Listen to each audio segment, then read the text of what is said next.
Dollar index weekly chart price ने पिछले हफ्ते ट्रेंड लाइन को रिटेस्ट किया लेकिन ब्रेकआउट नहीं हुआ। सो प्राइस इस डायनामिक रेजिस्टेंस लेवल से फिर से फेल हुआ, क्योंकि इस समय रेट कट जो प्राइसिंग है जो आप फेड वाच टूल में देखेंगे वो अभी कम है।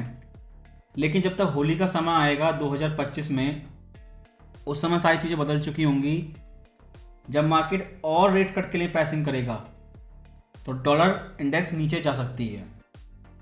लेकिन जब तक प्राइस ट्रेंड लाइन को ब्रेकआउट नहीं कर देता, शॉर्ट टर्म डॉलर बेरिश है। और एक और चीज़, जैसा पिछले हफ्ते बताया था, डॉलर इंडेक्स ने अपनी ट्रेंड लाइन रिटेस्ट करी, रिजेक्शन भी शो किया और इसके नीचे भी क्लोज हुआ वीकली टाइम फ्रेम पर। लेकिन यूरो यूएसडी इसने लोअर ट्रेंड लाइन को रिटेस्ट किया, क्लोजिंग बाहर है, ऐसा लगता है ब्रेकआउट हो रहा है। इसलिए अब ये देखना है कि मार्केट डॉलर इंडेक्स की ट्रेंड लाइन को फॉलो करेगा या यूरो यूएसडी की ट्रेंड लाइन को फॉलो करेगा। अगर डॉलर इंडेक्स की ट्रेंड लाइन ब्रेकआउट नहीं होती, डॉलर नीचे रहता है, तो ये फेक ब्रेकआउट होगा और उस कंडीशन में रिवर्सल का इंतजार करें, टेक्निकल सेटअप फोकस करें और इंट्राडे H1 या फिर H4 पर बुलिश बायस के साथ ट्रेड करें। जीपी यूएसडी अगर H4 टाइम फ्रेम आप देखें तो प्राइस ने सपोर्ट लेवल ब्रेकआउट किया और ब्रेकआउट के बाद साइडवे है। अगर टेक्निकली आप देखें तो एक ट्रायंगल चार्ट पैटर्न सा लगता है और नया इंट्राडे लो आ सकता है। उस कंडीशन में सपोर्ट जोन के पास 126 बुलिश बायस के साथ ट्रेड कर सकते हैं। उससे पहले अगर डॉलर इंडेक्स ट्रेंड लाइन के नीचे ही रहती है वीकली टाइम फ्रेम पर और प्राइस इस डबल बॉटम को बना के ऊपर जाता है, तो नेक लाइन के ब्रेकआउट का इंतजार करें, रिटेस्ट पे बाय करेंगे। लेकिन उससे पहले बिना एसएल के ट्रेड ना करें, क्योंकि डॉलर इंडेक्स हम बेरिश एक्सपेक्ट कर रहे हैं। उस कंडीशन में जीपीएसडी ऊपर जा सकता है। लेकिन आपके पास एक क्लियर इंट्राडे चार्ट पैटर्न है, नया लो का इंतजार करें, तब रिवर्सल पर ट्रेड करें या फिर इस रेजिस्टेंस लेवल के ब्रेकआउट के बाद रिटेस्ट पे बाय कर सकते हैं। अगर USD JPY weekly time frame को देखें, अब सारी चीज़ें हो गई, एफओएमसी भी हो गई और यूएसए इलेक्शन भी हो गया और फेड ने जैसा मुझे उम्मीद थी U turn total shocking change कर भी दिया। इलेक्शन से पहले बड़ा साइज 50, इलेक्शन के तुरंत बाद, क्योंकि उस समय रिजल्ट उनके पास था जब एफओएमसी स्पीच दी थी, आधा साइज कर दिया, 25 कट कर दिया। अब अगला कट भी अगर 25 होगा या पॉज होगा, क्योंकि वापस 50 पर जाने के लिए एक बड़ा इकोनॉमिक चेंज चाहिए। उस कंडीशन में आप देखें तो फेड आने वाले समय में कट करेंगे। जितने भी फेड वाच टूल में दिखाई दे रही हैं रेट कट, उससे कहीं ज़्यादा होंगी आने वाले समय में। और बीओजे ये हाइक करेंगे और इन दो कंट्री के बॉन्ड मार्केट में डिफरेंस ऑटोमेटिकली कम हो जाएगा, इसमें ये पेयर भी नीचे आ जाएगा। करंट में आप देखें रेजिस्टेंस लेवल टेस्ट कर रहा है 152, बड़ा स्टैटिक लेवल है वीकली टाइम फ्रेम पर, जो possible head and shoulder chart pattern था, प्लस फिर रिट्रेसमेंट है 61 टॉप से लेके बॉटम तक।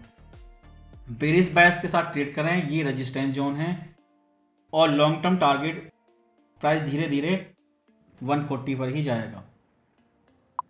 USD CAD weekly time frame price इस साइडवे रेंज के अपर पार्ट को टेस्ट कर रहा है। पिछले 2 सालों में कई बार ये लेवल टेस्ट किया है, लेकिन हर बार फेल होता है। फिर से फेल हुआ तो ये ट्रेंड लाइन को टेस्ट करेगा, क्योंकि हम बेरिश डॉलर एक्सपेक्ट कर रहे हैं, इसलिए हो सकता है ब्रेकआउट ना हो। अगर ब्रेकआउट ना होता है तो रिवर्सल का इंतजार करें, क्योंकि ये वीकली टाइम फ्रेम है, इसलिए आप H1 पर टेक्निकल सेटअप देख के बेरिश बायस के साथ ट्रेड करेंगे। पिछले हफ्ते ही कैंडलस्टिक बिटकॉइन में ब्लू है और गोल्ड में रेड है। कुछ ट्रेडर परेशान है, ऐसा क्यों है? बिटकॉइन केवल फेड की क्यूटी और क्यूई मॉनेटरी पॉलिसी पे चलता है, जबकि गोल्ड लगभग सभी चीज़ पे चलता है। इसलिए दोनों अलग डायरेक्शन में गए पिछले हफ्ते। और इस स्पीच में फेड ने बोला है वो क्यूटी रोकने वाले हैं।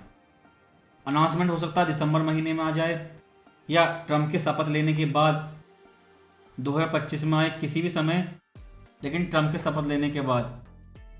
अगर ये क्यूटी को लेकर ऊपर गया है बिटकॉइन प्राइस, तो अनाउंसमेंट तक ऊपर रहेगा और अनाउंसमेंट होने के बाद नीचे आएगा और ट्रेंड लाइन रिटेस्ट करेगा।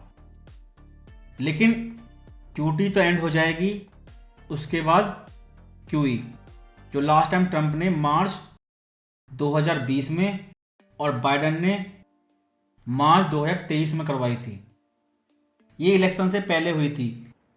अब पूरे 4 साल हैं इलेक्शन के लिए। अब क्यूई से किसे फ़ायदा होगा?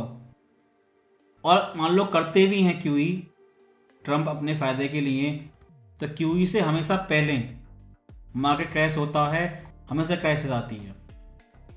इसीलिए कहा था अगर ब्रेकआउट आता है, क्योंकि अभी कैंडलस्टिक क्लोज नहीं हुई है और पूरी तरह चार्ट पैटर्न के बाहर है, टेक्निकली ब्रेकआउट है, लेकिन ये फेक ब्रेकआउट ही होगा। बिना क्यूई के प्राइस इस चार्ट पैटर्न के बाहर नहीं रुक सकता, लौट के ट्रेंड लाइन को टेस्ट करेगा, फिर नीचे जाएगा फिर से 51 के एरिया के पास। Silver weekly chart WXY wave projection, अगर प्राइस करेक्शन करके फिर ऊपर जाता है, नया हाई बनाता है, तो possible ending down chart pattern हो सकता है। और प्राइस ने वेव वाई के प्रोजेक्शन 61 से रिजेक्शन शो किया, 3 रेड कैंडलस्टिक। करेक्शन करता है तो रिट्रेसमेंट पे आप सील करेंगे 50 या 61 और नया लो टारगेट करेंगे, लेकिन लॉन्ग टर्म टारगेट $26 है डाउन साइड।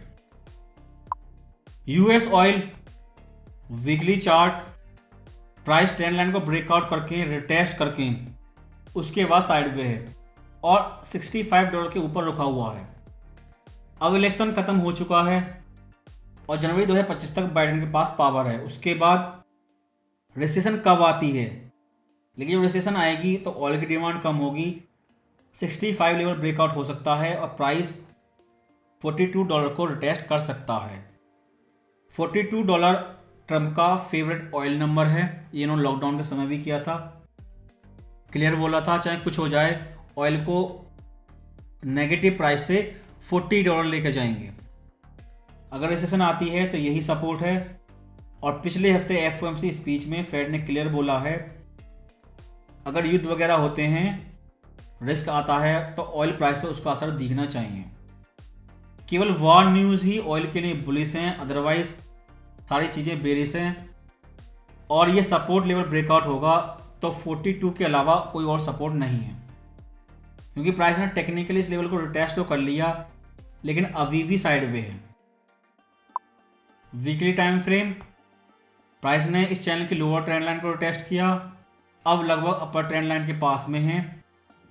अगर फिर प्रोजेक्शन देखें 6108, ये आपका टेक्निकल रेजिस्टेंस लेवल है, ट्रेंड लाइन रिटेस्ट है और उससे ही पहले एक एक्सपेंडिंग ट्रायंगल चार्ट पैटर्न है जिसकी अपर ट्रेंड लाइन लगभग टेस्ट होने वाली है। फोर्थ क्वार्टर में फिस्कल और मॉनेटरी पॉलिसी दोनों सपोर्ट बाइडेन की तरफ से आए थे, एक हरिकेन के नाम पे और दूसरा NFP के नाम पे, जिसकी वजह से ये ऊपर है। लेकिन वो सपोर्ट कंटिन्यू रहेंगे क्या नहीं इलेक्शन के बाद, ये इंपॉर्टेंट है, क्योंकि प्रेसिडेंट भी बदल जाएगा और उसके बाद वो फेड को भी बदल देंगे और प्लस सेंटर क्लॉज रैली।